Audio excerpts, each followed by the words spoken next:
35 साल तक इस मुर्दा घर की चौकीदारी करने के बाद चाचा रिटायर हुए, लेकिन उसके 3 साल बाद तक भी चाचा का कोई रिप्लेसमेंट नहीं मिला। बहुत मुश्किल के बाद एक लड़का मिला, नाम दिलीप, जो तैयार हुआ इस मुर्दा घर की चौकीदारी करने के लिए।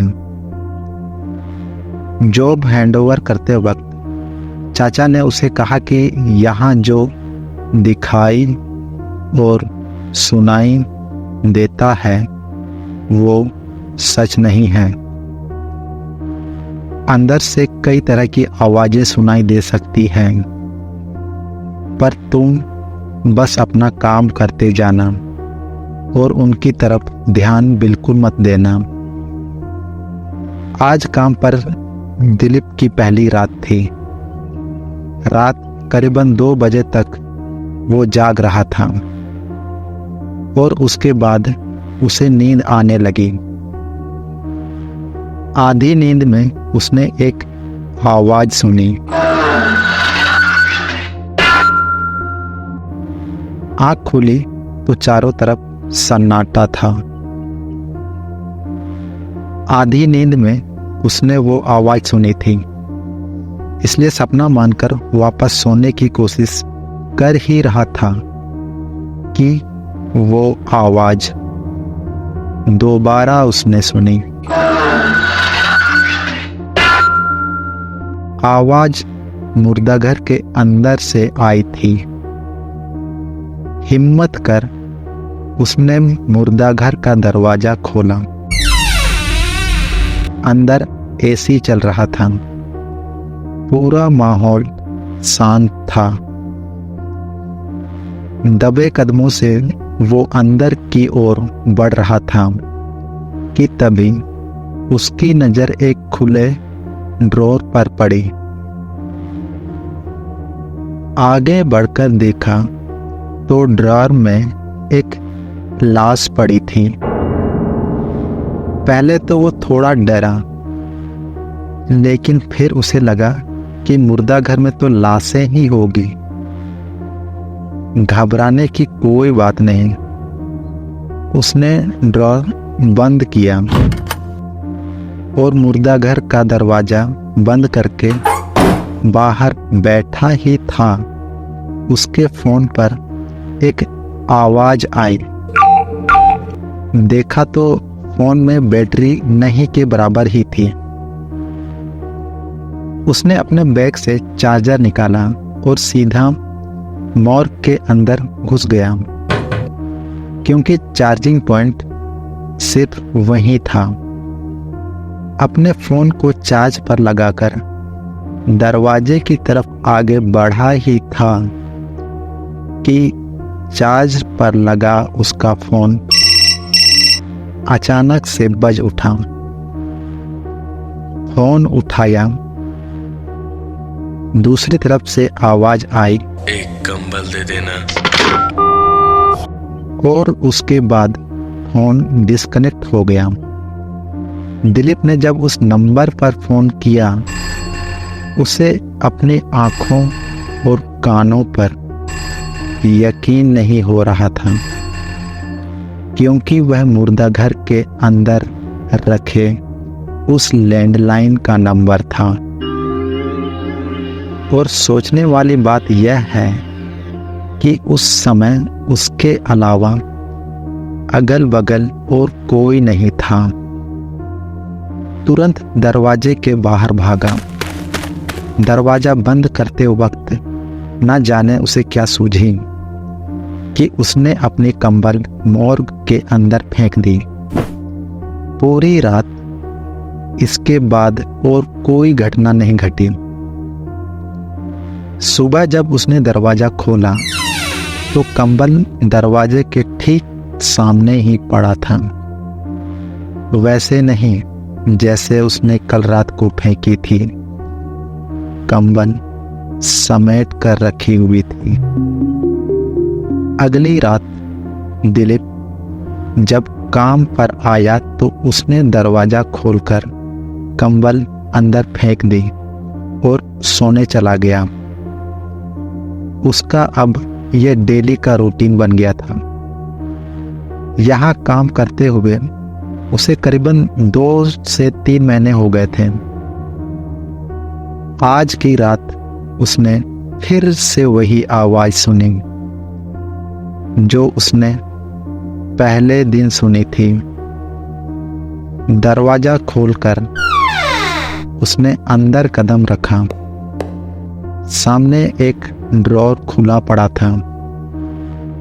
उसने ड्रॉर को बंद किया और बंद करते वक्त उसने गौर से सुना तो ठीक उसके पीछे उसे एक आवाज सुनाई दे रही थी। वह आवाज सुनकर लग रहा था जैसे कोई वॉकिंग स्टिक को लेकर चल रहा हो। फिर ये आवाज एकाएक बंद हुई, फिर शुरू हुई दूसरी एक आवाज। पॉकेट में पड़ा दिलीप का फोन बज उठा। नंबर उसी मोर्ग का था। उठाने पर दूसरी तरफ से आवाज आई, थोड़ा पानी भी दे दो।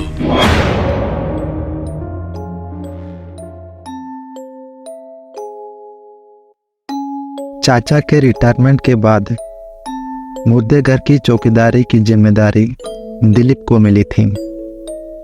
चाचा ने जॉब हैंडओवर करते वक्त कहा था, यहाँ जो सुनाई और दिखाई देता है वो सच नहीं है।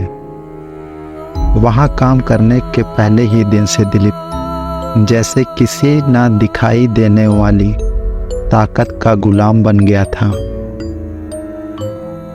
और हर रात सोने से पहले मुर्दा घर के अंदर कंबल और पानी रख देता।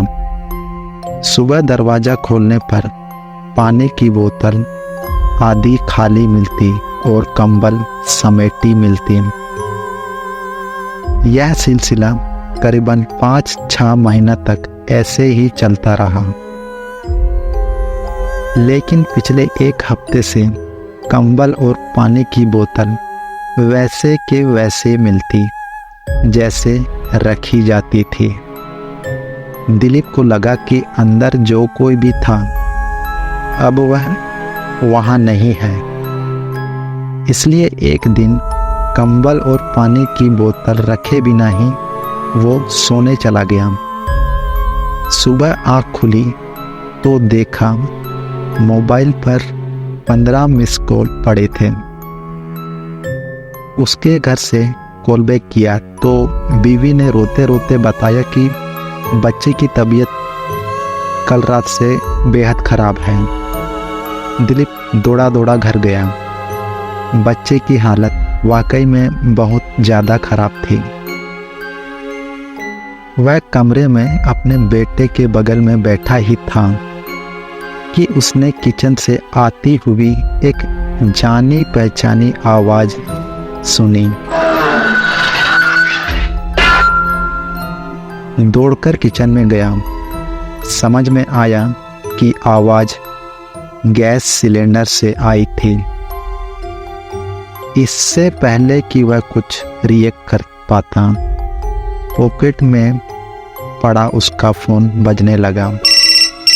नंबर उसी मोर्ग का था।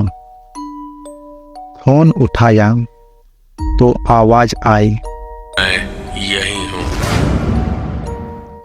उसे समझ आ गया था कि दिलीप से गलती हुई है।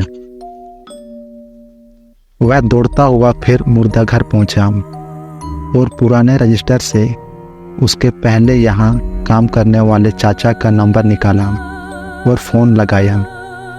चाचा ने फ़ोन उठाया और दिलीप की सारी बातें सुनने के बाद बस इतना कहा, आता हूँ। रात के करीब 10:30 बज रहे थे। चाचा और दिलीप दोनों मोर के बाहर बैठे थे। एक आवाज आई। दिलीप इस आवाज को सुन जैसे ही खड़ा हुआ, चाचा ने उसका हाथ पकड़कर उसे बैठने का इशारा किया।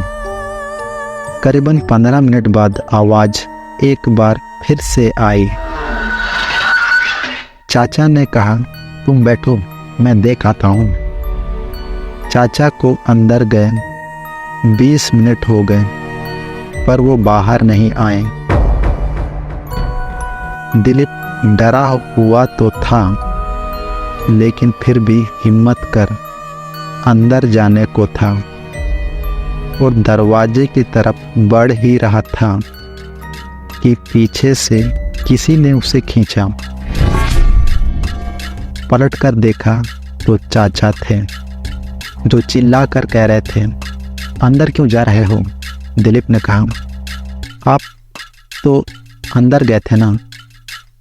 सुनकर चाचा बोले, मैंने तुमसे कहा था ना, यहाँ जो दिखाई और सुनाई देता है वो सच नहीं है, चुपचाप बैठो यहाँ। तो चाचा और दिलीप बैठकर बातचीत कर रहे थे कि मोर के अंदर से आवाज आई। चाचा ने कहा, तुम बैठो, मैं अंदर जाकर देखता हूँ। चाचा को अंदर गए 20-25 मिनट हो गए थे। दिलीप को अब रहा नहीं गया, वो हिम्मत करके अंदर चला गया कि जो भी होगा देखा जाएगा। अंदर गया, ड्रॉर खुला पड़ा था। पास जाकर देखा तो उसमें चाचा की लाश थी, कंबल ओढ़े हुए। चाचा की लाश को देखते हुए दिलीप को सिर्फ एक ही बात याद आ रही थी, यहाँ जो दिखाई दे सुनाई दे सब झूठ है, यहाँ जो दिखाई दे सुनाई दे सब झूठ है, यहाँ जो दिखाई दे सुनाई दे सब झूठ है, यहाँ जो दिखाई दे सुनाई दे सब झूठ है। जैसे जैसे दिलीप इस चीज पर यकीन कर रहा था कि जो भी उसे दिखाई दे सब झूठ है, सच नहीं है, वैसे वैसे वो लाश अपना रंग बदल रही थी और फिर एक आवाज के साथ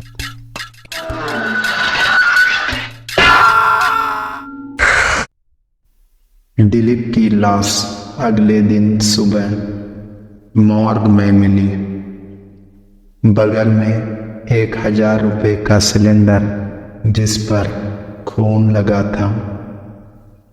चाचा आज भी अपना रिप्लेसमेंट खोज रहे हैं।